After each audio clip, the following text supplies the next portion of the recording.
I've been,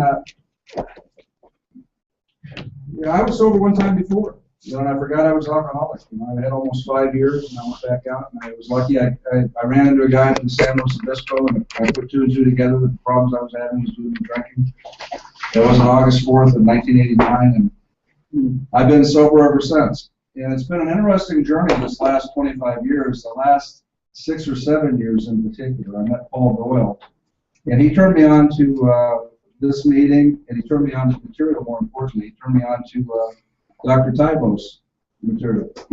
And that first 4.5 years that I had, I was in compliance, and I wasn't surrendered. So when I came back in, I was surrendered, which actually worked to my advantage because 2009 was a tremendously tumultuous year for me. I was divorced, lost married to a woman for 26 years. That came to an end. I worked for a company for 27 years. That came to an end. So there was a lot of change in 2009. But I never thought about drinking because I was surrendered. So, that was, if I hadn't been surrendered back in 1989, I certainly would have been surrendered in 2009. I think there's a good chance I would have lost my sobriety. I don't know about out here in this valley, but back towards Covina, it doesn't bode well for people with long-term sobriety to give it up. They don't last for them. But I'm enjoying myself. But I appreciate being able to take my cake here. Thank you. All right, who'd like to read the promises? We'll do a little meditation. The promises. If we are painstaking about this phase of our development, we will be amazed before we are halfway through. We are going to know a new freedom and a new happiness. We will not regret the past nor wish to shut the door on it. We will comprehend the word serenity, and we will know peace. No matter how far down the scale we have gone, we will see how our experience can benefit others. That feeling of uselessness and self-pity will disappear. We will lose interest in selfish things and gain interest in our fellows. Self-seeking will slip away. Our whole attitude and outlook upon life will change. Fear of people and economic insecurity will leave us. We will intuitively know how to handle situations which used to baffle us. We will suddenly realize that God is doing for us what we could not do for ourselves. Are these extravagant promises? They are being fulfilled among us, sometimes quickly, sometimes slowly. They will always materialize if we work. There you go.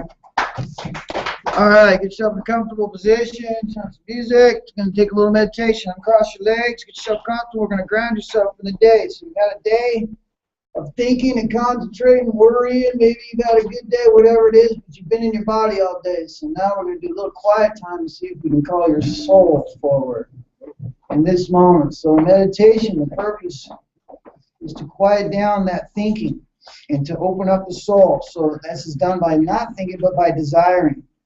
So we're going to desire for our soul to be present in this moment right now, and for the body to take a back seat to this moment, to the light of our souls of who we really are, where your passions are, where your confusions are, where your destiny is, where every answer you're looking for is inside you.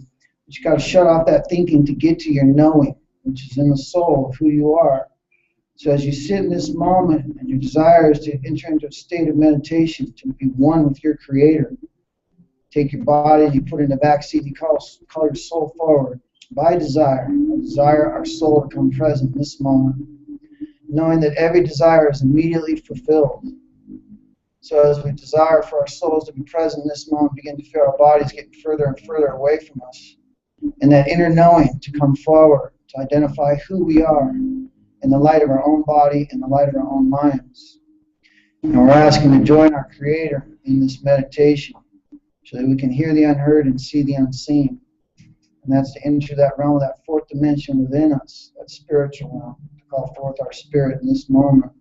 And for our spirit and God's spirit to become one by desire. This is not a thinking process.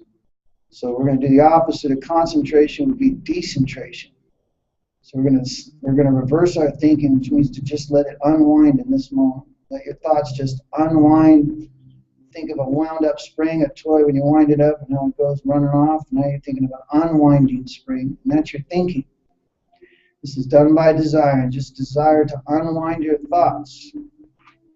Just like throughout the day, you might be daydreaming. You find yourself in a little daydream. That's a meditative state. You are zeroed out in your thinking when you're in that daydream state. Meditation is very similar. You're not aware of your body when you're daydreaming. So in meditation, it's that same feeling of not having any bodily awareness. But what we are aware of is our souls in this moment. We're aware that we have a desire for our soul and God's soul to become one, your creator soul. Your creator understood by you, not me. Wherever it's at your level. Your creator would never ask anything from you that you're not capable of giving. So as you sit in this moment and you offer your soul for soul-to-soul communion with your creator, know that you're going to be granted this gift, and be quiet and be calm and be still and let your thinking unwind by desire. And as your mind and God's mind become one, your body begins to feel more relaxed and further away from this moment, and your soul becomes ever present. And let the light of your soul be as beautiful as you want it to be. See your own soul. What does your soul look like in this moment as you've called it forward? Your soul is the sum total of all your thoughts, all your actions, and all your feelings, coupled with to whatever you brought here. So as you enter into that soul realm, know that you and your creator have become one in the soul realm, in this moment. And as you begin to feel your thinking unwinding to zero stillness, we're just going to desire to have some stillness in our thinking right now. So we're going to desire zero stillness, not think, desire zero stillness, and so our thinking can go quiet. You might envision a pond, a motionless pond, a quiet, calm sea, a dark night sky, just be in zero stillness, remembering that all action comes from rest, and all sound comes from silence. So be that silence and be at rest. And if you wish for a balance, you must find rest. And it's rest in your thinking. So you can be in your knowing in this moment. Your soul is your knowing. So now I encourage you to be comfortable in your own light. And you feel your light in this moment while you're thinking is getting further and further away, unwinding and more unwinding. So that all that is left is the presence of your soul and God's soul becoming one.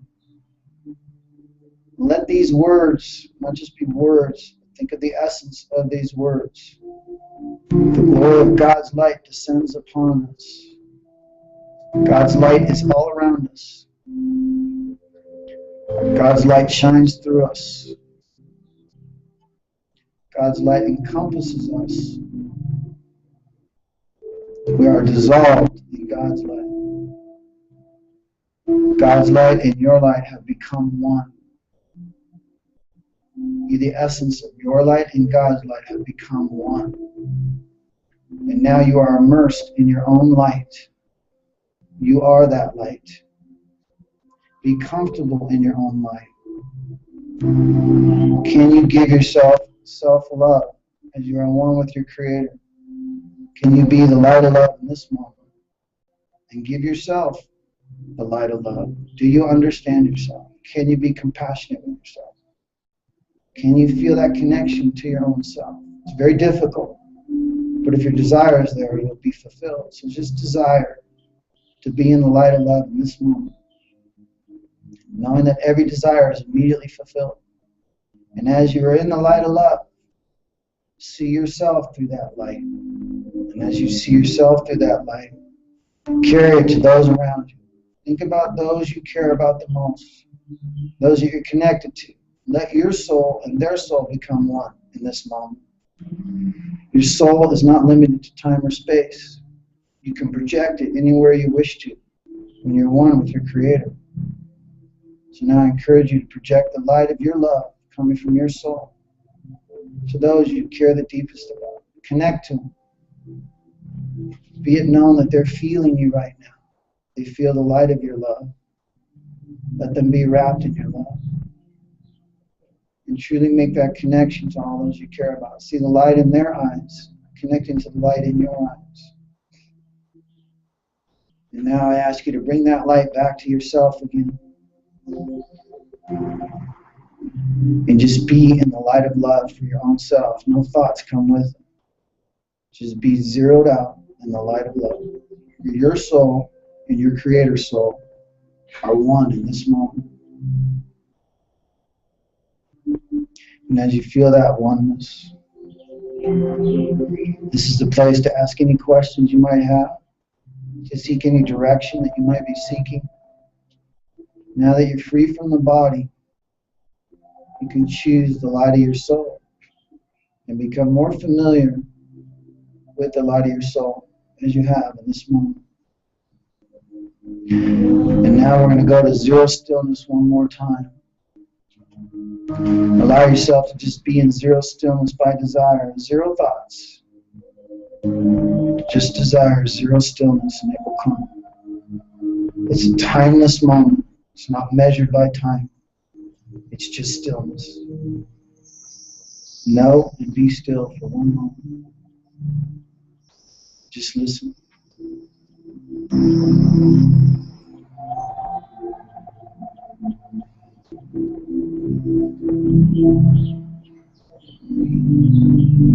Zero stillness.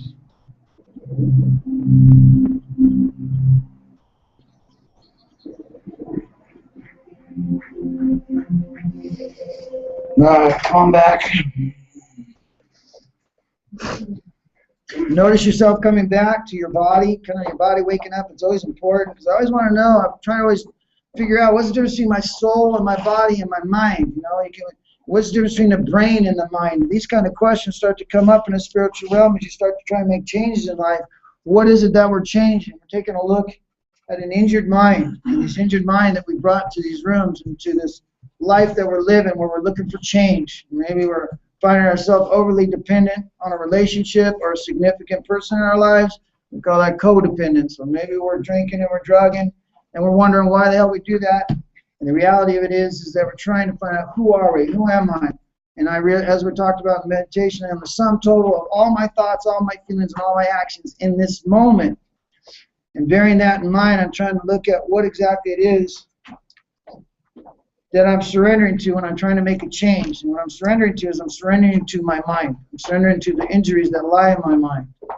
Those injuries that lie in my mind are unknown to me because at the rate of the average human being has 70,000 thoughts in a day. How many of those did you manage today? How many of those did you balance out? Or maybe how many of them were in stress? Or how many of them were in worry? How many were in concern? You got your own scale inside you. 70,000 thoughts today. And if you're stressed out and whacked out, you're an alcoholic, a drug addict, how many thoughts you think you have when you're in your disease, when you're in your ism? How many? 70,000, 100,000? And then you wonder how many can you weigh there? So I don't know. I mean, you ask yourself, how many thoughts can you track today? Think about your own life and how many thoughts this day you can track that you've had. Maybe even the last 5 minutes. Because you think of the quantity you had in the last 5 minutes, I started to realize how unmanageable that would be by me in and of myself to manage that many thoughts. And I had to do that because I had to look inside to find out what it is that I came here for. Why did I walk through this door? What it is I'm trying to change. And I realized the world is neither good nor bad. It's only what my mind tells me it is. And I hear these things, but I don't know what it means. And then I have to realize that my past is my future if I keep referring to it. If I keep regretting the past and the decisions I made and the things I did yesterday, and I'm doing that today over and over again, I'm bringing that character that I was in doubt back to this moment. And if I doubt my past, how can I be confident in my present moment, let alone what the future might hold? And this is the riddle of my existence, because I'm in the past, I'm in the future, but I don't know how to be here right now 100%. How do I become in this moment when I keep thinking about regrets from yesterday? I think about troubles. Maybe there's stress in your life. Maybe you have a relationship that fades away after a long term. What do you do then? And what does your mind do in that particular moment when that kind of chaos comes on? How do you handle it? Who are you in any given moment? And these are things I'm starting to learn about myself. I'm starting to learn about what it is that I come in here to make a change in this way of life and embrace these steps and what these steps are here for in a logical order form from 1 to 12 to build a new character, no reference to the old character. Meaning that I brought a character here that's broken. It's busted. I got hurt a long time ago. I get aggressive. My thinking gets aggressive. My feelings are aggressive. If you remind me of somebody that gave me disrespect yesterday or slighted me anyway, I'm going to come at you. And I'm going to think not only of what you're doing, but I'm going to think about the other people that are symbolically were like you, and I'm going to come at you with all that force. That's called erratic emotions. And I'm the victim of my own erratic emotions because they're always stuffed. I'm stuffing them all the time because I don't know how to process them. I don't know how to feel. And so you've got to remember, for every action, there's a reaction. So you can stuff all you want, but what you lose is the ability to decipher them. You lose the ability to harness them and manage them, and then emotions become unmanageable, and that's when you get that crazy thinking. You see, and as soon as I back that emotion with thoughts, and emotion, I back those thoughts with emotion, they become power. They have power now as soon as I give them energy. And I don't know I do these things. I don't know I have a fault-finding mind. I don't know why I can sit in a room and find fault with anybody in this room, and it takes me 5 minutes to get to everybody's inventory, know who you are, know what you got, know whether I want something from you, whether I don't want something from you. And I haven't said a word to you. I can do it all from my mind. I just look at you and know who you are. I can tell by the way you dress whether I like you or not. And see, I didn't realize that I lived in such a temperamental world, and I live in a world where I'm always aggressive in my mind. I'm always looking to find what's wrong rather than what's right. And I found that to be an injured mind. I felt like, you know, if you're a healthy person, it would seem like you'd find about more things that were right than what were wrong. But I realized my mind got hurt a long time ago. And it tells me in the first step that glass in hand, I have warped my mind into such an obsession for destructive drinking that only an act of providence could remove it from me. Warped my mind. That's the reaction to the action with the drugs and the alcohol. After a period of time, not only do I lose the freedom of choice because my body takes over, but I lose the ability to have a mind of soundness anymore. That's why step 2 says we came to believe that our power greater than ourselves can restore us to sanity. Sanity is defined as soundness of mind. And I couldn't claim I had a sound mind when I'm always finding fault with everybody. And when I'm looking in the world and I'm arguing with everything, I'm waiting for an argument. I can get into anybody. I'll find something you're saying wrong if I'm in the right situation, and I'll show you where you're wrong when there's no reason for it, but I'm going to prove you wrong so that I look right. I'll tear down whatever's going on. Something good happens in your life. You come in, hey, Case, man, this happened, blah, blah. And I'll be like, you know what would have been better had you called me first, and I guided you on that. You would have gotten way more out of that deal, but, you know, whatever. You didn't do it, so tough luck. And I'll diminish your joy. I'll take your joy from you, and I'll feel a sense of power doing it, and I won't know that that's destructive. I don't know how to feel good for people when good things are happening. And the reason for that is because I'm always thinking, where's mine? It's always about me. It's always been about me, and it's got to stop being about me because I'm driving me crazy. Because I can't get away from me. Now you're talking about isolation and loneliness. And where am I isolated and lonely? In here. You don't know it because I'll smile, I'll look at you, I got a word for you, I got a good smile for you, and inside I'm dying inside, and I can't say a word because I don't know what's wrong. I don't know why that blender turns on inside you. They call it anxiety and stuff like that, or worry or stress or concern. It turns on, man. When it turns on me, it's like one of those Vitamixes, man. It just goes. You know, with like that 20 amp thing, man, where you just whip that stuff into nothing, and I'm a mess. And it happens so quick. I can have a quiet life, things are going really good, and all of a sudden I get one wrong thought, and I'm going down the wrong direction again. I start going the wrong road, and I think about yesterdays that are similar to this situation that's going on now. But the yesterdays I'm thinking about are trouble, trauma, things that have gone wrong. And then I bring all those emotions to try and make a decision for today's life. And of course I can't do that because I'm riddled with doubt and regret and resentment. So I can't be confident in my decision because I'm doubting the ones that I made yesterday. So now I have a confused man today, and you tell me to make a decision. I say, I can't. You make a decision. You decide. Because I don't want to decide. You know why? Because I'm always afraid I'm making the wrong decision. That's what regret does. It tells me I'm always making the wrong decisions. I'm bringing the wrong people into my life. That I do, and I love that. I always bring the wrong. Where are the right people? How come I can't find them? Maybe it's because there's something inside me that's not right. Maybe I'm not what I think I am. And I found out that I dilute myself as to what I really am. I think I'm different, and the reality of it is I just don't know. I don't know what's wrong. I don't know where I go wrong. I don't know why I'm wrong. But I can find out. There's a way of life that's telling me when I come to this program, all this stops. And it says, look, you warped your mind. Let's start right there and look for some warped thoughts. And that's what I did in the day that I was in. I started looking for some warped thinking. Where does my mind go astray? How does it go astray? When it goes in the gutter, what's it look like? Is it aggressive? I know I'm a tough guy. I'm a tough guy, right? Ask me, I'm tough. But you know what? The thing is, I got tough thoughts. I got tough feelings, tough actions. But that's not really who I am. It's sort of a portrayal of what I think you want to see in this moment or what I think needs to be here in this moment. I don't know how to be genuine. I don't know how to be quiet. You know, when you don't know what to say, don't say nothing. That's what you're supposed to do. Shut up. But I don't know how to do that, because if I shut up, then you guys will think I'm not intelligent, or I'm not tuned in, or I'm not doing something. So I got to say something, even if it doesn't sound right, I'll try and make it right. You know, and I got to be an expert on everything I do.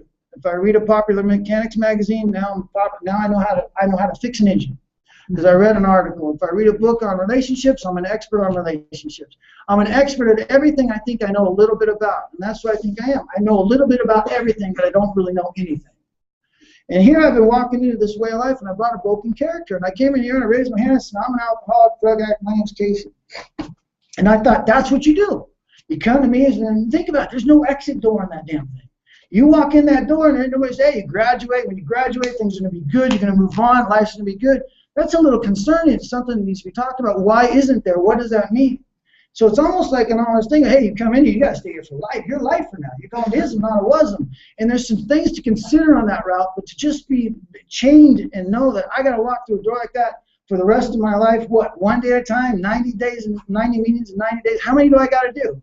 And how long do I got to do it? And you notice nobody's talking about how long this thing goes, which is almost something that needs to be discussed, because we're missing a lot of people. There's a lot of people that don't want to come in here just because of that reason. They couldn't even tell you that, because no one's talking about there's no exit door. There's no graduation. But there is. You see, the graduation is that when you bring these steps into your life, you get a character change. That character that changes the way it thinks, feels, and acts, because that's what we're starting to look at. What's the real problem here? Page 23 of the big book says the main problem of the alcoholic and the drug addict centers in their mind rather than their body, which tells me it's pointless and academic to talk about the drugs and alcohol, what it did to my body. None of that stuff. We all got stories. But what is worth talking about is my mind, and the day that I'm in, and how it's treating me right now, in this moment. See, I found out that I was in my mind alone all the time, and I'm a self-talker. So I'm alone, but I'm talking to me, and I'm talking to me rapidly all the time. I don't ever shut up. I wake up in the morning and I'm still talking to me. I go to bed thinking about something I'm concerned about. I wake up in the morning and I'm more concerned. What the hell happened while I was sleeping? Then all of a sudden, if you ever get the idea you can't sleep, if you ever get that one in your head, man, you're never going to sleep again. Once I think I can't sleep, because my mind won't shut up. And I don't know how to control it. No one's giving me any damn tools, and no one's exposing to me, hey, man, you're having 70,000 thoughts a day, dude. Probably 69,000 of them are terminal and deadly and hurtful to you, but, you know, you might be having 1,000 good thoughts. Let's see what you got. What's good in your life right now? Because if it's not here right now, then what is there right now? I can give you a list of everything that's wrong, and I can whip it out like, you know, like a samurai. That's wrong, that's wrong. Ask me what's right, and you dumbfound me. I don't know what's right in my life. What is good in my life? I haven't been thinking about what's good in my life. Is that what you're supposed to do? Only think about the good stuff? But that's extreme again. It's not about only thinking about the good stuff, and it isn't about one thing. What it is about me realizing that I need something more than me. And I'm connected to it, but I don't know how to get to it. We call it a power greater than any human power. Well, why do I need this power? I need this power to help me manage my life. It tells me in step 1, my life is unmanageable by me for the rest of my life. The life they're talking about, I found, is my life inside. The way I live inside, that's unmanageable by me. You know what it is? I had to accept that. That's part of what I had to accept. Man, when my thinking goes in the gutter, it goes in the gutter. I go full bore. And they tell me that people, alcoholics, drug addicts, and traumatized people, that these kind of people, that's what happens to us, is that we keep reliving our past. We can't manifest a change because we keep reliving our yesterdays. And if I don't change, then my tomorrows are going to be my todays, and that's exactly what I don't want. I want something new. I want to know I'm on the right path. I want to know that I'm starting something right. And where that starts is I got to get honest with me, self-honest to self. How is my thinking? How do I treat people? The way I look at you. Why can't I look at you with kindness? Some days I do. Not very often, but some days I actually got a kind thought for you. I drive the freeway. You can cut me off, and some days it doesn't bother me. But 95% of the other days, we got a problem. You didn't signal, and it was my lane. Or I laugh at you because I cut over you, and I didn't signal, and you think it's your lane. I'll belittle you if you think it's your lane, and I'll berate you if I think it's my lane. If I'm in a hurry, you better hurry your ass up. And if I'm not in a hurry, just slow the hell down, man. Easy does it, one day at a time, brother. You know, and that's why I'm a fair weather person to my own life. I'm not even consistent with me, so I'm wondering why it's so erratic. And the worst part of all, man, it tells me on page 53 of 1212, says, check it out. You have a total inability to form a true partnership with another human being. Your egomania digs two disastrous pitfalls. You either try and dominate the hell out of them, or you lean on them too much. And I might flip-flop on either one. First, I'm going to dominate you, and then I'm going to lean on you. And if I can't lean on you, I'm gonna try and dominate you. If I can't dominate you, I may lean on you if you're strong enough. Either way, it's imbalance, and that's a total inability to form a true partnership. And that a partnership is balance. That's what it's about. I don't dominate you, you don't dominate me. We work together.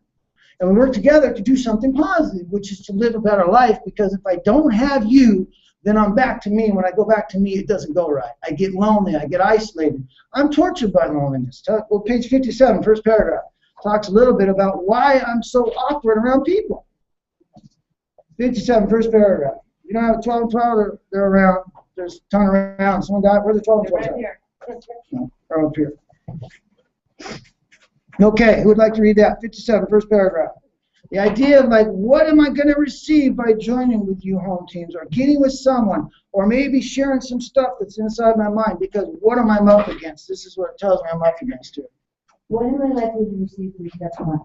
For one thing, I should get rid of that terrible sense of isolation I've always had. Almost without exception, I am tortured by loneliness. Stop there. I don't know about you, but I hear when I was 5 years old, I knew I was different than other kids.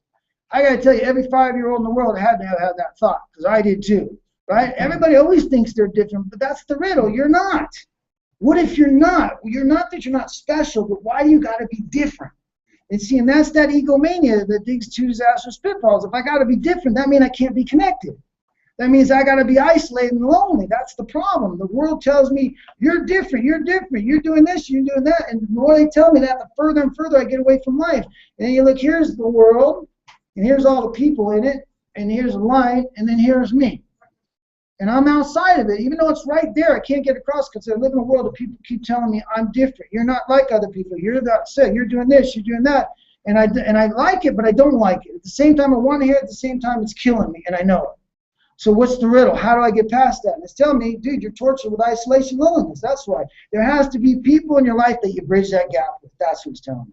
You got to find somebody you want to expose that mind to, so they can help you to have a healthy mind, so they can expose your mind to you, because self will never reveal self to self. I need help. I need to reveal myself through you to show me who I am and how my thinking is and the day I'm in, so that these relationships that I'm in are not total inability to form a true partnership, but I can actually learn to have a true partnership with another human being, because I'm getting what that means.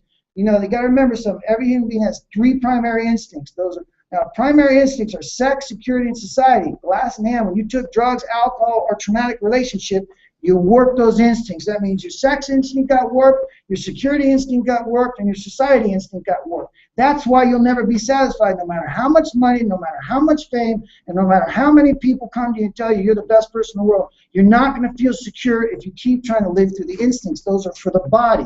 Those are to keep the body alive. They were given to us by creation. And that's what the instinct means, subconsciously motivated behavior. You don't have to think about sex, it's automatic. You don't have to think about trying to get the dollar, it's automatic. You don't have to think about trying to be secure on an emotional level, it's a natural state. And you don't have to think about trying to be somebody in your peers, because it's automatic that you want to operate in a social circle. Now, if you understand that those are subconsciously motivated behaviors, you realize you're up against something that you don't even know about. That means it drives you, and when it drives you unnaturally, what the result of that is called fear. And when fear drives you, now all of a sudden the fear turns into defects. You're trying to do something to get rid of that fear, which is a defect. That means you start doing things you should not do, trying to satiate a fear that's inside of you. And as soon as you do something that you should not do, you trigger another instinct, which produces another fear, which produces another defect. And that's how we end up in this terrible cycle of endless negative thinking and endlessly doomed in ourselves and having no idea how to get out of it, because we started that instinctual fear defect cycle. And that's what it is. It is a tortuous cycle. So now it's telling me you're tortured by loneliness, and this is why you're tortured by loneliness. Go ahead. Even before my drinking got bad and people began to cut me off, nearly all, I suffered the feeling that I didn't quite belong. So what Sheila's doing there, she's reading it in first person. Instead of what are we likely to receive from step 5, what am I likely to receive from step 5? Then the steps are written for me, not for you. When it's we and our, I can diminish myself. I can distance myself from that thinking. But when it's me, and what am I likely to see from step 5? And instead of alcoholics being tortured by loneliness, what if I'm tortured by loneliness? Now these words have totally different meaning when I read it in first person. So go ahead and continue to read in first person. Either I was shy and dared not draw near others, or I was apt to be noisy and fellow, craving attention and companionship. So check out the two dynamics. I'm either all over the map, yelling and screaming, being the funny, jovial guy, which tells you I'm isolated and lonely. That loudmouth, the person that's obnoxious, sometimes funny, but sometimes obnoxious, that's a person that, believe it or not, they're isolated and lonely, even though they're displaying behaviors and talking and being jovial. It's massive loneliness because they're creating an awkwardness in that social setting when they act different from the room around them. Then you got someone that's totally shut down, doesn't say a word, they hang out in the corner. Well, we know they're lonely and isolated, but we don't realize that that's same thing as acting out extemporaneously with your physical actions or your personality. It still comes from loneliness and isolation. So I'm starting to recognize that I can't shut off and I can't try and dominate the situation either with my personality. I'm finding a blend now in life, but it's helped me to illustrate that I live without the proper blend. Go ahead. There was always that mysterious barrier I could neither surmount nor understand. It was as if I was an actor on a stage, suddenly realizing that I did not know a single line of my part. Now, anybody ever have that feeling in life?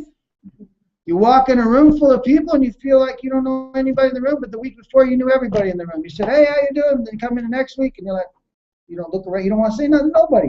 Something's going on inside. You're like an actor who's forgot their parts on the line of stage, on stage. So what is that feeling like? You're going to freeze up. If you think about that for a second, you're going to realize your life is going to go in the direction that you pointed. And if you're freezing up all the time, that's what you're going to think you do is freeze up. And that, if you realize you're talking to a girl, you're talking to a guy, you want to start a relationship, you freeze up because you're like an actor who's forgot their part. So you realize that isolation and loneliness, it's got to be broken at the level where you're at and what that means to you. But first, I got to discover, what does that mean to me when I'm isolated and lonely? What do I get like when I'm in a state of isolation and loneliness? I might be around a lot of people, but I'm still isolated and lonely, and I got to discover that because I've become an alien, and I've got to stop that. It's got to stop now. Nothing can be changed or stopped unless I'm aware of what it is. I can't surrender to anything I can't see. If I can't see my mind, how can I surrender to the thinking that's in my mind or the feelings that are in my mind as a byproduct of my thinking? I can't surrender to something I can't see. Self will never reveal self to self, so I can't see myself without you. That's why we need each other.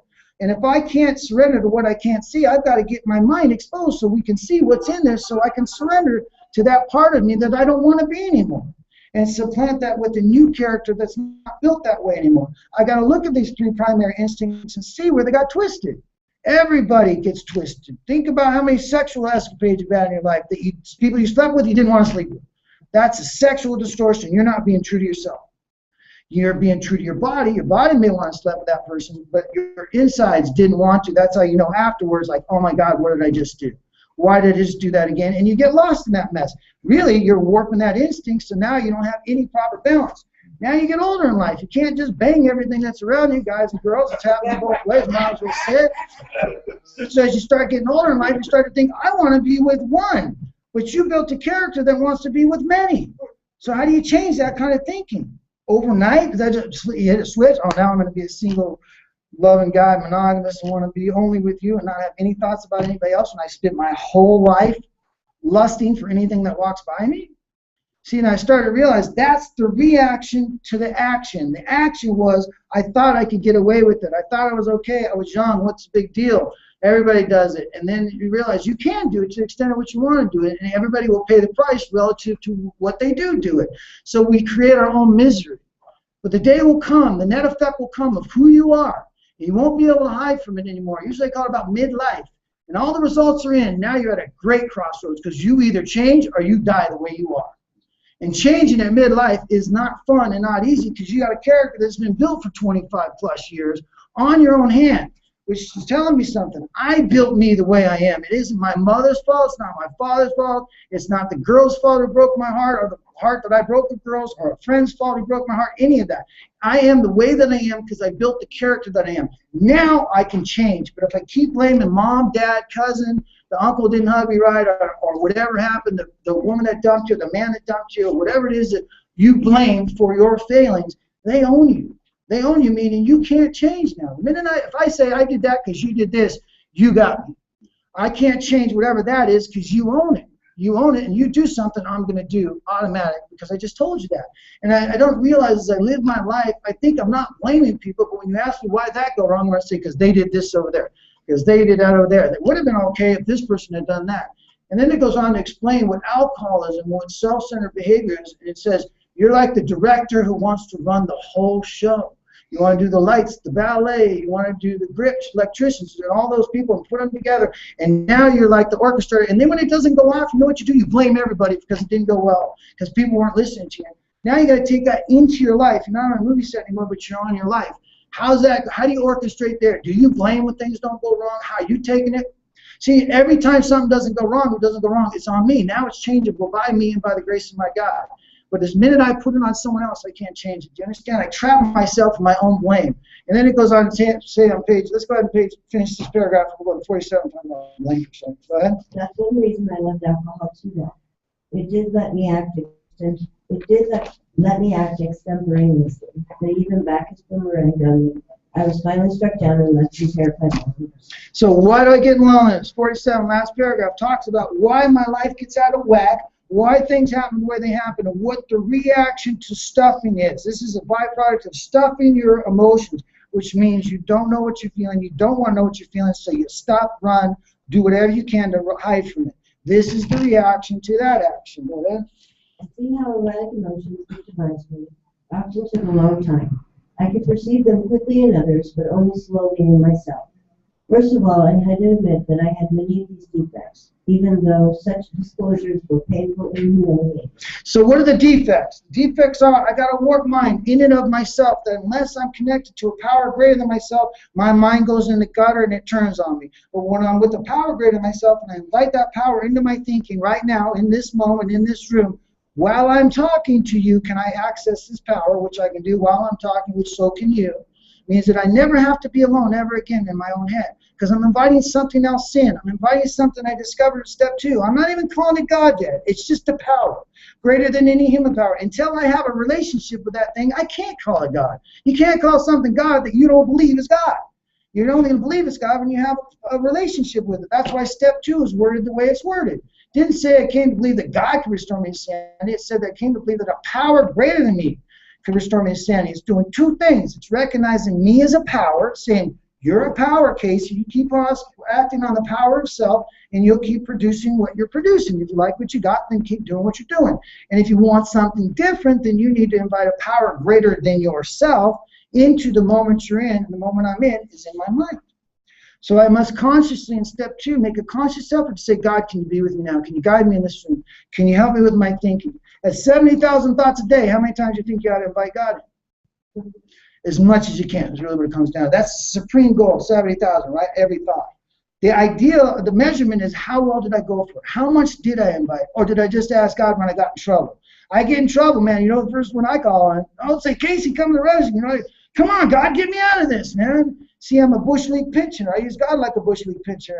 You think God's sitting back going, wow, you got me fooled that time, Case. You really manipulated me that time to get me to come and help you, and now you throw me away. It's not cool. Quit doing that, dude. You know, and then I'm going to start telling people God's testing me, and God's got a great sense of humor. So I'm playing God by saying God's testing me. Anybody that says God's testing them, who the hell is telling you that? God? I never had God come up and say, Case, I'm testing you right now. Hold on, let me stop the cosmic scheme of time. I got to go teach Casey a lesson. I'll be right back, world, universe. Hold on, everybody freeze. Casey, you need to do this and that. I'm watching you, I'm teaching you a lesson. It doesn't happen like that, but why do I think that it's about me and how that God should stop God's time right now? Because he's testing me in this situation. I'm testing me. I brought this situation about. My thinking, feeling, and acting brought all this about. No more blame. It isn't God's fault either. That's why I started to grow up and become an adult and take responsibility for who I am. Think about it. At what age were you who you were? What age? In your own mind, think about it right now, right?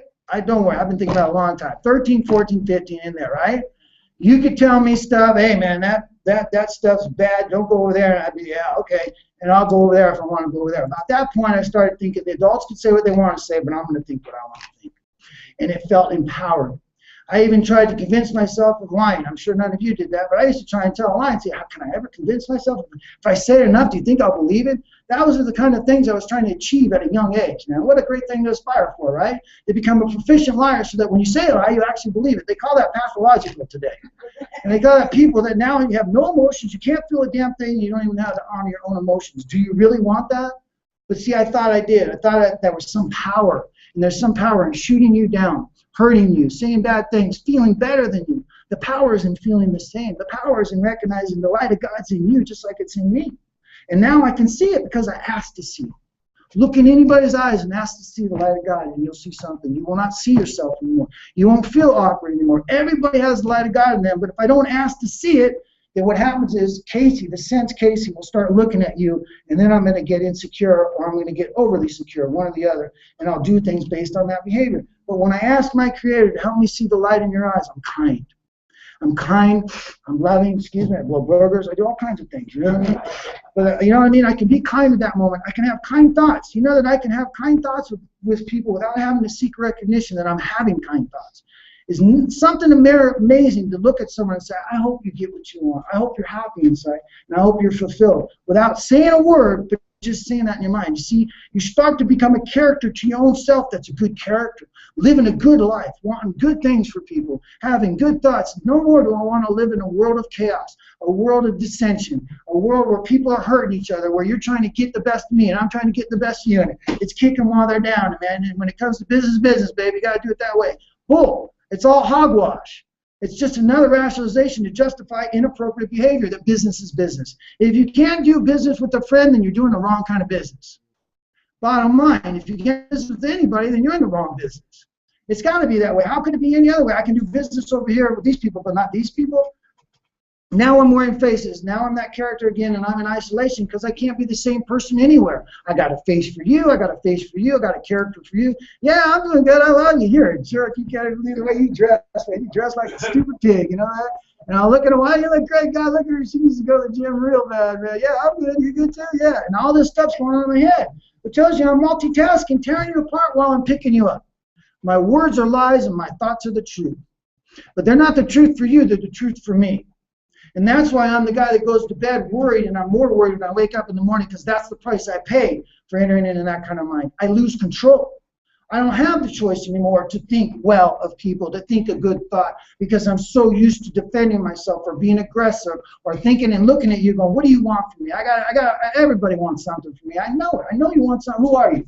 Why are you looking at me like that? What are you looking for? I'm the one that's going to get something. You ain't getting anything. And that feeling of like, why is everybody pull at me, man? I'm the guy carrying a message, you know what I mean? It's the greatest thing in the world to be able to have people call you and ask you for some guidance or direction, but you think people are pulling at you? That's only the ego that could do that. What is the greatest act any human being could do if it's not to help another human being? There's no greater act, and we're all equal in doing it. Nobody has an advantage. Nobody's more capable of helping another human being than another human being. We're all capable of it, and it's the greatest act any one of us can do. How many people did you help today? And you know, helping is thinking a good thought about someone. That's helping them, because you're putting energy in their life, wishing them to be well, being happy for their success genuinely. You know, it was awkward at first. Just like Christmases used to be awkward until I got used to them. Then it became natural that I like to celebrate them. But at first it was awkward because of mom, dad, and all that stuff you want to talk about. So that was okay. It was like learning to throw with my left hand. Being a loving man in a relationship was awkward because it feels vulnerable. It's like throwing with my left hand. But you know what happens after I start throwing for a while? It feels good to know I'm a loving man today. I can think kind thoughts. I can have a partnership today. I've learned how to have a true partnership today. Can you own that? Can you look in the mirror and own that? I can, by the grace of God, truly tell you today I've learned to have a true partnership. I don't have to live that way anymore. And in this program, Recovery, I don't have to live in any of the distortions that I was talking about. And there's so many abundant here of distortions. You don't want what you got if you're in yourself. Trust me. It's just the truth that you're going to hear right now, what you're talking about now. See, the truth's in black and white. It's already proven. It's not about my opinion. I'm speaking to you from black and white. You can ask me anything you want after this meeting. I'll tell you exactly where I got it in print. It isn't about opinion, see, because that's what this is. These 12 steps are really powerful. They tell you they're a group of principles. Principles are essential truths where all truths come from. Spiritual in their nature. A group also has many components that make a whole. I'll say it and then I'll go back and repeat it for you. I'm sorry.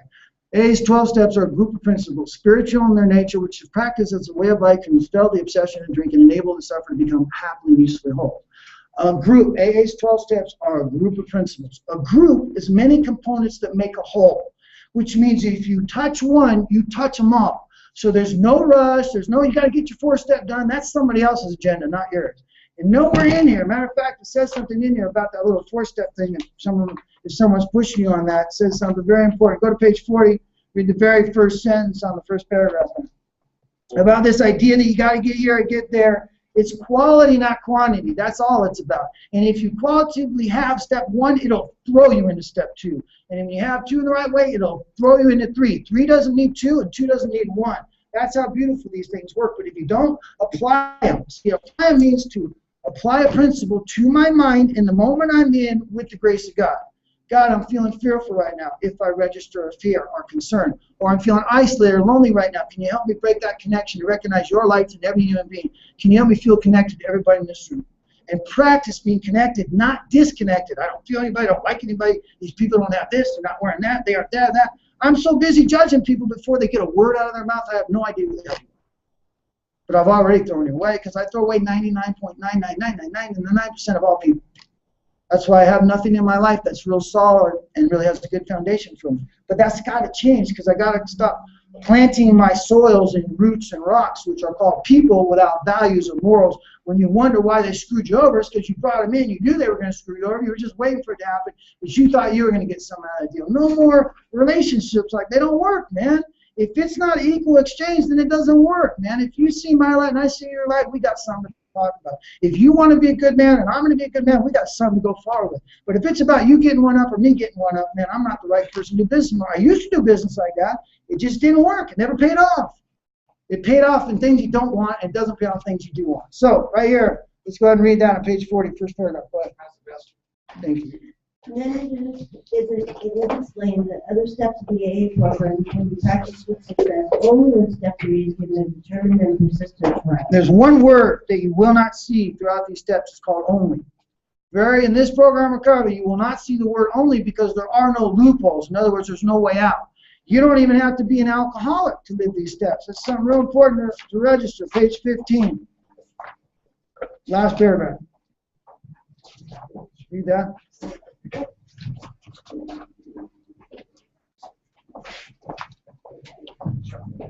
Many people, non-alcoholics, report that as a result of the practice of AA's 12 steps, they have been able to meet other difficulties of life. They think that the 12 steps can mean more than sobriety for problem drinkers.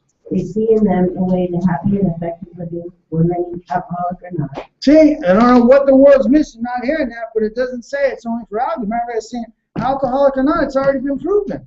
So relatively, it's a way of life. Go ask any human being, say, hey, man, do me a favor, break off your way of life real quick for you. What'd you throw it at me? What do you got? Ask anybody, what's your way of life? You meet a good person, you know what, there's good people out there that live a good life, and they're really nice and good people, and when you meet them, you go, how do you know how to be so good? And you know what they say? I don't know, it's just the way I am. And this is where you say they seem to have been born that way. They talk about alcoholics that can't seem to be honest, people who can't be constitutionally incapable of being honest with themselves. They seem to have been born that way. There are good people that live a good life that are just seem to have been born that way. They don't know. They don't have a method, even though it's in them. I could extract it. But I'm telling you, they don't have a list of a method.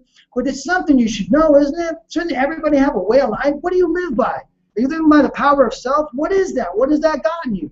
Where's your way of life? Where's your code of conduct? What tells you how to live right now? That's what we need. That's what this is being offered. It's so much more than anybody thinks. But you're only skin deep, man. You go, I'll take you one paragraph and get sitting there for 5 hours of the depth that's in there. That's what's here. That's what's being offered. And that, yet we pass it by. It's midnight powers of alcohol. My life's become manageable. Don't even see the dash. There's a dash there. You ever seen it? The minute we were powerless over alcohol, drugs, whatever the hell it is, dash. My life is unmanageable by me. That dash is second thought. Second thought. Your life is unmanageable by you, your inner life, from this point forward in and of yourself. Are you okay with that? Yeah, because I found a power. And I named it God in step 3, but I couldn't name it God until I got to step 2 and had a relationship. What's the relationship? I don't know what you are, dude, but can you be with me now? Can you help me with this screwed up thinking I got going on? It starts just like that. And it started in step 1 where I said, can you show me what a work thought is? What is my work thinking? What do I look like when I go in that work thought mode? How do I look? And boy, I just asked the question because you're going to get it. Trust me, you're going to get it like you never. You're going to look at a work thought and go, oh my God, I'm riddled with them. And then someone's going to say, do not panic. You've been riddled with them your whole life. You're just becoming aware of it right now. And that means it can change because as soon as you're aware, now you got choice. But if you're not aware of what you're up against, how can you choose to do something different? You can't. In and of yourself, you lack the power. Lack of power is your dilemma. You lack the power to manifest a change the way you're thinking, feeling, and acting, because the results are in. You are what you are. You've done your best, not your worst. Remember that. Man, I had to remember, I came to that door, that was my best, not my worst. My best was inability for a true partnership, warped mind, warped instincts, and lots of damage, and I could hurt anybody at any time. That's my best. I couldn't imagine what my worst is. I'm sure glad I didn't have to bear witness to that. My best, and so meaning that I did my best. I'm not going to do any better. Lack of power, that's my dilemma. I need something greater than me to do better. None of you have done your worst. You don't wake up in the morning and go, you know what, I think I'm going to fuck up my life today. Excuse my French. I'm going to screw my life up today. I'm going to wake up, I'm going to hurt as many people as I can today. Yeah, that's it. I feel like I want to hurt someone. But I don't wake up in the morning and go, I'm going to just destroy my life today. Who can I hurt today? I got to hurt a lot of people today. Maybe a criminal mastermind might wake up and do that, but I haven't gotten there yet. But I did wake up in the morning and wonder, I hope today's going to be a better day, man. Even in my drug state, even in my worst day, I hope freaking today's going to be better, man. Just a glimmer of hope. And, of course, my mind would kick in and worry about this or that, or worry about what I did last night or the week before. And that was gone in an instant, as quick as you can think at light speed. So, yet, there was always that moment, that infantile moment, just like in meditation.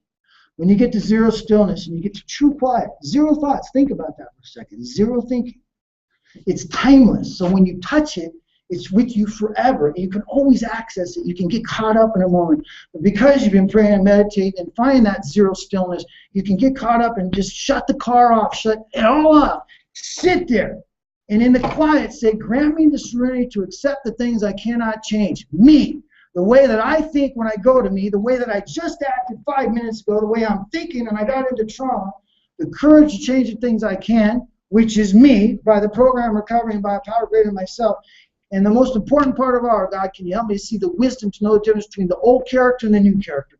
I want to be the new character right now. No longer do I want to be that old man. Man, that's a powerful prayer, isn't it? It's a lot more than just sitting at the end of me and holding hands and God grant me strength, accept things like that. It's got to mean something. The Lord's Prayer has just as equal amount of meaning. Every one of these steps have that same kind of meaning, but you got to break it down. It has to be shown. I had to learn how to read. And it isn't that I didn't know how to look at black and white words and see what they're saying. Take a word like admit. I love that, right? First word, we admit. It's right, really quick. Admit. You want to know what that is? I'm not going to ask you because I'm going to break it. What time we got? What time is it on Earth? Huh? It's old Carol Q days. Remember that? Want a little red on time is on Earth? Yeah, we got lots of time. All right, what are we doing? What did I say? Admit it, thank you. Admit it. So admit it. It's a great word, right? It seems like I would know that. I mean, I admit it on powers over alcohol and my life become manageable. The fourth paragraph on the first step, go to page 21. And the fourth paragraph says, dude, you got to accept. Now, how do I go from admit to accept when I don't even know what the hell happened?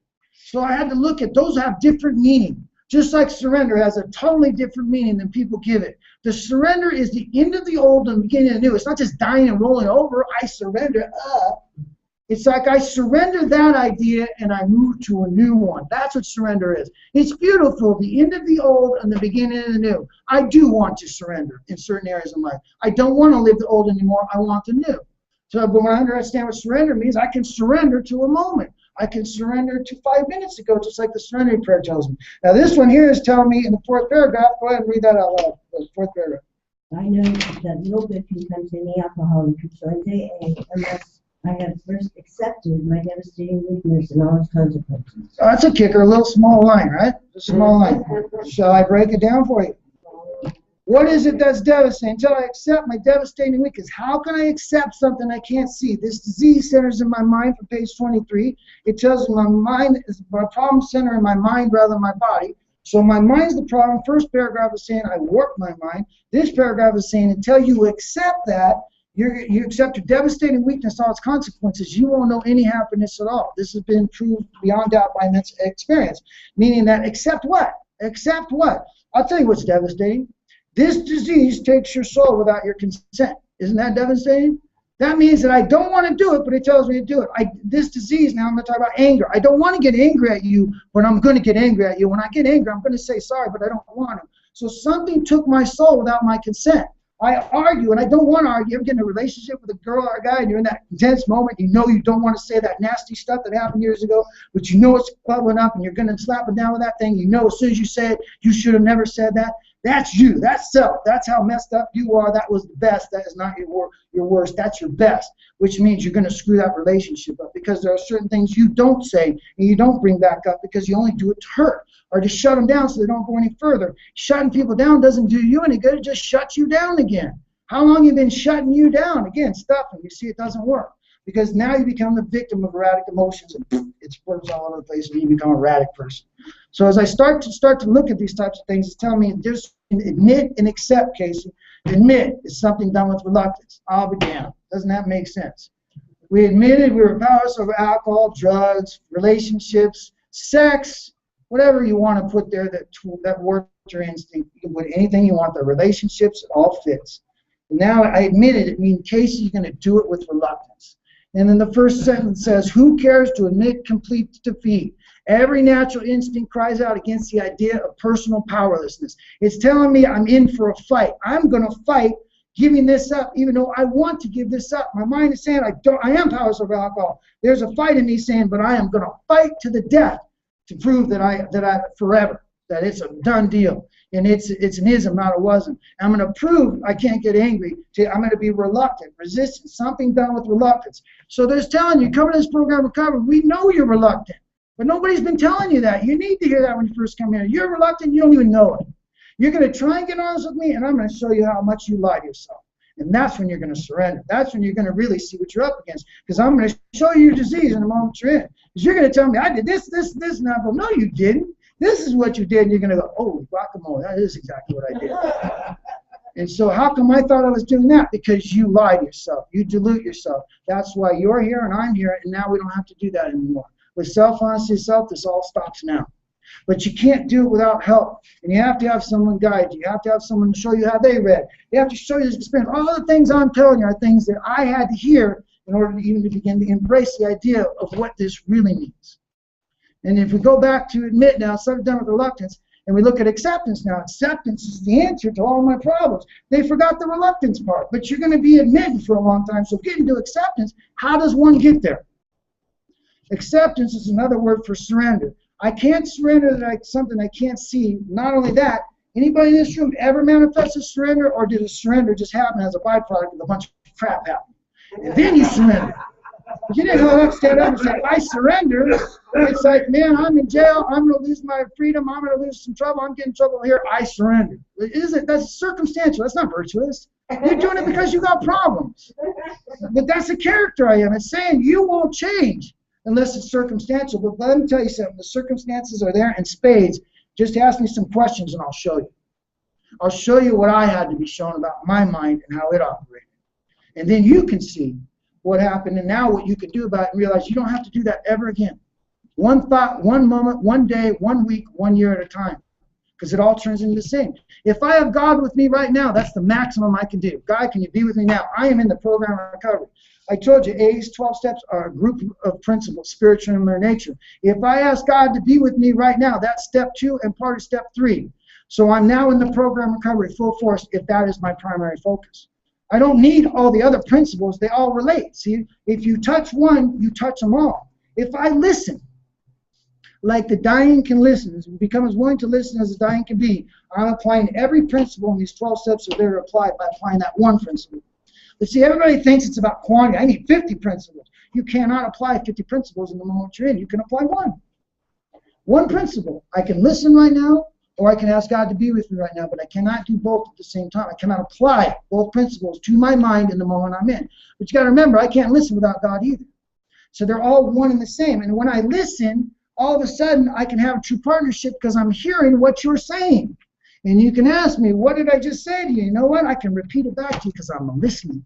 And I'm listening in this moment that I'm in. I'm not listening from yesterday's. You're not reminding me of a relationship I had 5 years ago that went to hell in a handbasket and reflecting on that so I can only hear part of it because I'm thinking about that relationship.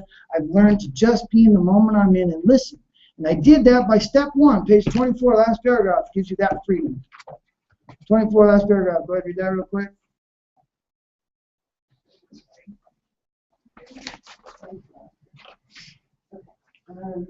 Under the lash of alcohol. Stop there. If you're not an alcoholic and you're a drug addict, you're in relationships, it's the same thing. Under the lash of my broken relationships.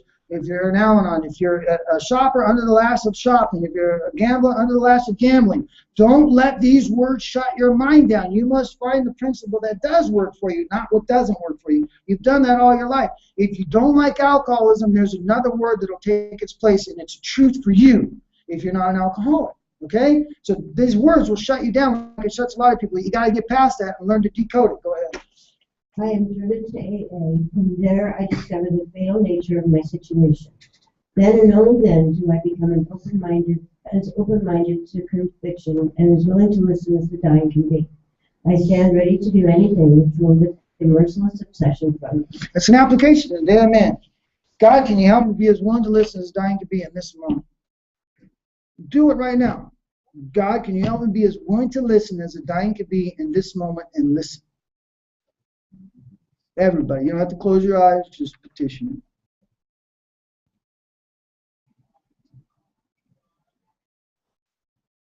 How much is going on around you now? Can you hear the people in the parking lot? Can you hear feet move? All that's happening all the time.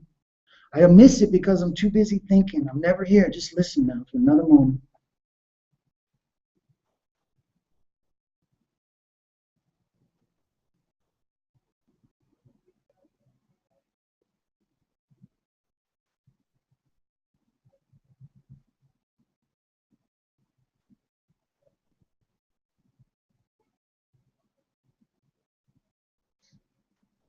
Now, when I say something, you're hearing it a lot better. You'll notice you'll tune into a lot better just by practicing to listen to the ambient noise around you. When you're meditating, you just listen. Just listen as the dying can be, and your mind will shut off. Think about it. When you're listening, is can't go. When you're listening, with all the facilities you have, your mind can't self-talk anymore. If all my energy is into hearing what you have to say, it shuts this off. Isn't that a gift? And step one is telling me, look, we got to wait for you to shut your head off. You don't know this yet. Just shut up and listen what you heard, right? Take the cotton out of your mouth and put it in your damn ear. You say it all the time, a long time ago. Old timers used to say, raspy old time. I drank more than you. I pissed more than you drank. Whatever. I slipped more than you drank. Whatever the hell it is you got to say. Which is just another prejudice. It's just another form of respectability about I'm a bigger alcoholic than you. Wow, is that what you wanted to prove? Is that really the badge you want to wear, that you spilt more than I drank? Good, it's all yours. I learned to let those things go, right? I don't need that kind of shit. Right? So, but you see how the listening quiets us down? And the listening brings you in the moment? And you notice your head probably isn't thinking of the crap it was thinking about prior to the listening. You know what I'm talking about? And so therefore, I've learned the secret. God says, just listen, Case, and I'll quiet you down. Just listen to whoever's around you. Get someone on the phone and say, talk. I just need to listen for a while. And it'll shut this off. And it'll stop the blender. Every time you listen, you'll stop the blender. Every time you listen to whatever's around you, you'll stop the blender. These are the gifts that you get that you can't measure, you can't judge, because they're infinite. Those are just a couple, monumental. Think about your personal relationship with your guy or girl. And now you're listening to them like the drowning sees a life preserver. You're listening like the dying can listen. What do you think you're going to hear your girl or your guy say now? You start to hear the unheard. They say, where you been? I haven't seen you around. You're always late. You're never here on time. You know what they're really saying? What are they really saying? In God's world, what do you think they're saying? You just said it. Laurel just said it. What are they saying? I miss you. I miss you. Where you been? I want to see you more. But I don't hear that. I hear that. Because my ears only hear the surface of what's being said. I got to go past that. As soon as I hear that, you know what? I love spending time with you. I can't wait to get some time with you. Gone. It's dismantled. You start to know those things. It's called hearing the unheard and seeing the unseen. You listen to people who tell you words about what's going on in their life. If you listen carefully, they'll tell you where they're screwed up, what's wrong with them, and what's going on right now. All you got to do is listen. And it isn't to the words you're hearing, it's to what you're not hearing, or maybe what you're hearing too much of. Like if someone says, just so you know, I'm not a liar, what do you think they are? And you haven't asked. You already know that, so you listen. You're hearing more than what the words are saying they're not. But when you really listen, I haven't asked, it means you must have an issue with lying. I wasn't thinking about lying, right? Whoever smelt adult, whoever thinks it's got to be. That's the deal, man. So you know what I mean? So I had to realize it came from somewhere. Hey, you're a piece of junk. There's no such thing as, oh, I'm just kidding. Don't take it so serious. You're finding fault with them. The root of it is a negative freaking thought. You suck. I'm just kidding. No, the root of that thought is that they suck. The joke is washing it over, but that's very aggressive. There is no joking when it comes to criticism. It ain't a joke. It ain't just joking. And that one, it's just the truth. What? It's the truth. Well, there's a lot of truths. The way you jerk off, what you're thinking about when you jerk off. Let's talk about that for a while. Let's talk about that truth. Since we're talking truths, there's lots of truths that aren't talked about or shared because it'd be inappropriate, wouldn't it? It's not relevant. No one said, is it that the truth? But that's the truth, right? That's why you were so inappropriate and rude to that person, because it's the truth, right? Does that justify it? No, even more so is it inappropriate. Now you're using your intellect, and it's not backed with humility. You're a mean person. Can you accept that? You see, you catch me lying, I'll go, yeah, I know. I guess I stretched the truth. I guess I was lying. So I'll admit that I was lying, but I will not accept that I'm a liar. Now, the difference between admit and accept? I can admit anything. Take me to jail with a 502, I admit might have a drinking problem, because you don't end up in jail if you got a drinking problem. Do I accept that I'm an alcoholic? No, I'm not the fifth one. I don't even think I accepted it then. I had to admit it for a while because it tells me that. I came here going, man, I hung around here for like a year and a half doing that, all this stuff, going to meetings, hanging out with the winners, doing someone's inventory, and all along there was a message. No one was telling me, hey, man, your mind's warped, it's hurt, and it talks all the time, and it's a negative fault finder, and it seeks trouble, and it finds trouble with anything. And oh, by the way, your past is your future because you keep referring it all the time. And the reason you live in massive self-doubt is because you regret everything that's happened in your life. So how could you make a confident decision in this day? And the reason you're dreading tomorrow's is because you regret your yesterday. So how could you project a good life if everything you decided is wrong? How can you make a decision right now that's right for your life if everything you decided is wrong? And how can you see a good world tomorrow if everything you've done is wrong? Make sense? It's just the truth. Now that you know that truth, do you really want to keep entertaining regret and doubt for what happened yesterday? Or maybe yesterday was what it was supposed to be, and how can I learn from it? How can I grow from it so I don't repeat it again? That's the purpose of those kind of mistakes. You know what? In this program recovery, there's no more failing. 93, last paragraph. You never have to fail ever again. Okay. 93, last paragraph. Holy walking on. Sorry, man, I got going tonight. You know what? Noel said I was going to do that. I was talking to Noel before the workshop, so I apologize. He goes, oh my God, you're going to go crazy now, dude. You're on fire. All right, go. When evening comes, perhaps just before going to sleep, I draw a balance sheet for the day. This is a good place to remember that inventory taking is not always done in red ink. It's a poor day indeed when I haven't done something right. Stop. You take day out. You can put anything you want in there. And the most important thing you need to put in there, it's a poor life indeed when you haven't done something right. Stop beating yourself up. You're a lot further along than you think. Learn to love yourself, man. And what about the art of self-love? Isn't there an art? Do you think, is there a book, a manual? You got to learn it. It's like throwing with the left hand. Loving myself, man, that's like harder than loving you. I could easily love you more than I can love myself. But you know what? It sounds like a hell of a journey. It sounds like something I'd be very interested in, learning how to love myself. And how does one go about doing that? One moment at a time. Finding reasons to love myself because I'm thinking good thoughts, because I want good things for you. I like the light in your eyes. I see good things in you. I want good things for your life. Those are the kinds of things when I look in the mirror, I don't see me anymore. I see a power greater than me because I've invited that power into my life. I'm no longer alone and isolated because I never have to be in my mind alone ever again, one moment at a time. As long as I connect to a power greater than myself, buy an invitation and check it out.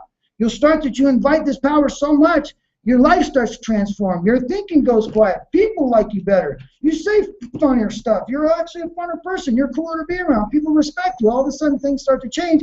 And then you like this power thing. You're like, man, this thing works really good. I don't want to just use it when I'm in trouble. I don't think I'm going to use it all the time. And now you've entered step 7.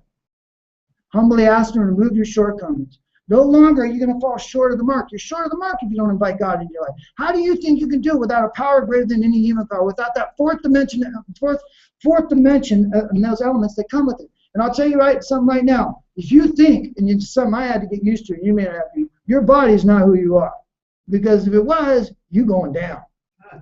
But your soul is who you are. And your soul is the sum total of your destiny, your passions, your thoughts, the things they say about 48% parents this life and 52% everything brought from your other stuff. Just like a tree, right? An acorn falls from an oak tree. That tree flowers in the ground and builds. Do you see a 40-foot oak tree in that little acorn? Anybody ever see it in there? I'll be some bitch. It's in there, isn't it? Because that little tree grows up and it's 40 feet tall. Where the hell was it? How come science can't find the gases in there that are in there? There's obviously some kind of pattern in there that flowers from that seed that grows in 40 feet tall. And it's the same as the other one, but it's not exactly the same anymore, is it? It's just a part of the other one. But it also has its own identity too, doesn't it? And so do you. You're not your body. If you are, go in the mirror and then you point to where in your body you're at. Your left arm, left eye, right eye, center eye, where the hell are you at? You're beyond time and space. That's why you are eternal. You're your soul. The soul is not limited to time or space. In your mind right now, can you think of yesterdays? Well, you just left this moment and went to those moments. You're not limited to time or space in your mind. You can think whatever you want. You can create whatever you want, and you can conceive whatever you want. All idea exists in one place. One place only. All idea. You can go into that realm and grab any part you want if you so desire.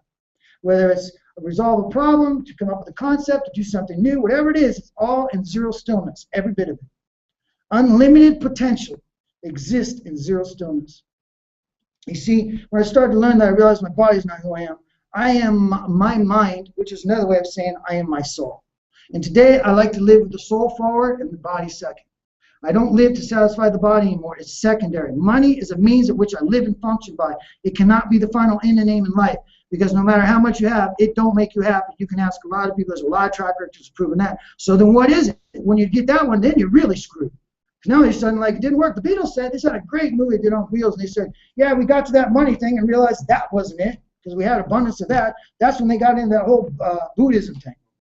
For the Dalai Lama, because they wanted something more. And so do you, and so do I.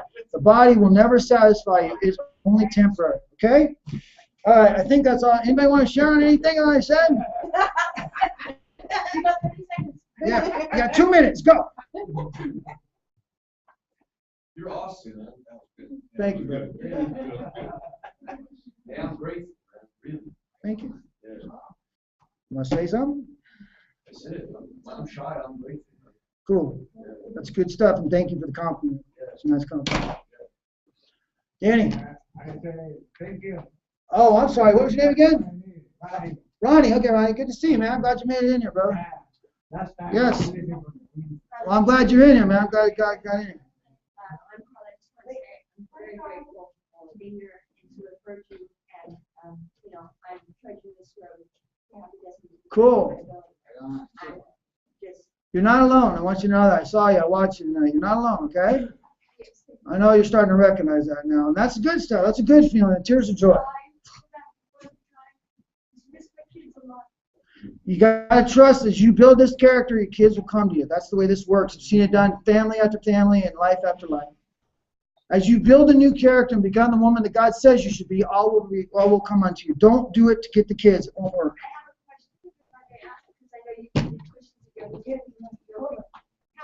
How do you know if you feel like God is watching you, like before I had any recognition that God was watching me, I was who I was. You know what I mean? Well, I'm sorry, what's your name again? Carla. Carla. Where's God, Carla? God is everything. Is he on the tile up there? Because if he is, I need him. Where do I need him? And the page 23 says the main problem centers in my mind rather than my body. I need God in my mind. If God's on some tile, I'm screwed. That's why when I look up and go, God be with me. That's that Bush League God, Bush League picture. God be in my heart, be in my thoughts. God's inside you, baby, okay? You can't, God, you know what omnipresent means? Present everywhere. Like That means God's outside of everything and centering everything. So therefore, God centers you. I just feel guilty when I try to do things and I feel like I'm being watched doing because then I feel like I'm trying to look good. No way. Yeah. Well, yeah. Really? I didn't know I'd still be that same person. There you go. Second guess myself, like, am I doing something? No more wearing faces. When you ask God to be with you, God's with you. That's the way you live today. If I go to ask for that, I'm going to. It's not anybody's Oh, business. I better put $1 to be good. And I'm like, wait a second, let's be real. I don't have it, I was told. There you go, and there's others that do. And that's what the whole deal's about. Whoever you can, and if you can't, don't worry about All right, thank it. you. Okay? Thanks, baby. Do you have an application due this week? What did you do the flip-flop last week? Anybody do the minimum mental emotional independence is a question? I'll figure out exactly what to think and how to act. Okay, so let's do that one. We'll do that one. Page 37. We'll read that. Get out of here. This little bit right here. Then we'll get out of here. 37. Read that out loud, Sheila.